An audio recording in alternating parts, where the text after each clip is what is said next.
এটা হচ্ছে আমাদের গুচ্ছগ্রাম। এখন পুরা জোয়ার আছে। এই দেখেন একটা নৌকা,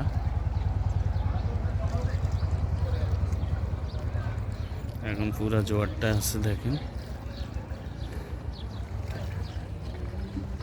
এই হচ্ছে আমাদের গুচ্ছগ্রাম।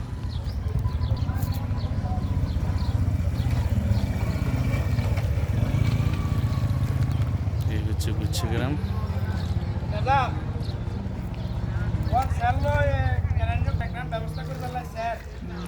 এই হচ্ছে আমাদের গুচ্ছগ্রাম। এখন সমুদ্রে ভরা জোয়ার উঠছে। দোকানগুলো টুরিস্টের জন্য। ভালো থাকুন, আল্লাহ হাফেজ, সালাম আলাইকুম।